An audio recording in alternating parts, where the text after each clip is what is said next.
Tere! No mingi asi sundis mind tavalise taliõnge tsipakene ümber ehitama.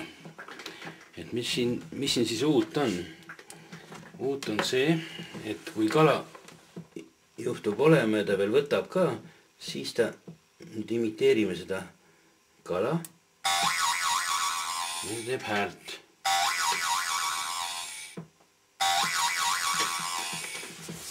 Teeb häält ja miks ta siis häält teeb? Lahkame natukene, siis ma näitan teile ka ja miks ma seda tegin, ma isegi ei tea, mingi mõttevälgatus tuli.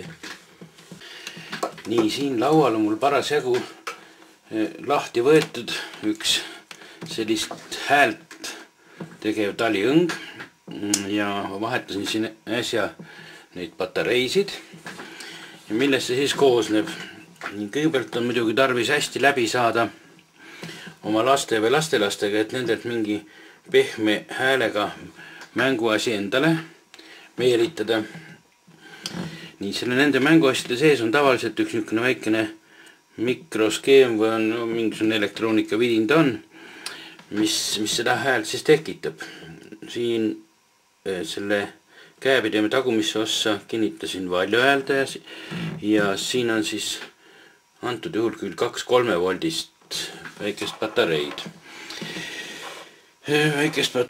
Siis välja lülitamiseks, et vooluahlelat katkestada.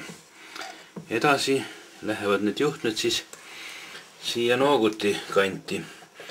Nooguti peab olema metallist, et juhiks elektrit ja kontaktpaar tekib siis sellest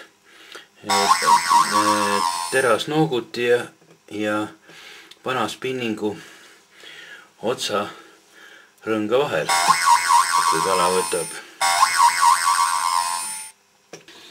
Siin ma olen uuristanud niisugused pesad, kuhu mahuvad siis need akud ja muud juhtmed ära. Peidame need siis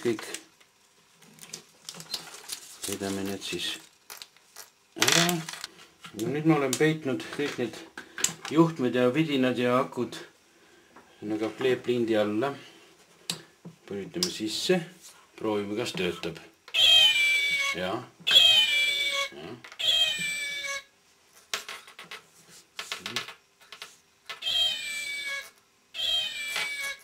Ja Pärnu tindi jaoks ma kasutan alumiseks vähe raskemat seda marmõssi ja üleval on siis plastmassist marmõss. Muidugi siin see nooguti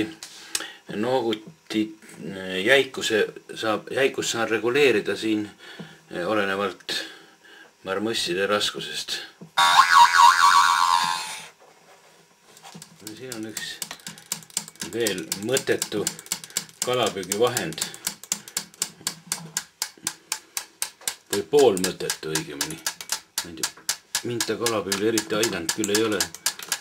Ma saan reguleerida selle võnke sagedust ja siis teisest nupust veel amplituudi. No, ma ei tea. Mingi asi ta on, aga okei.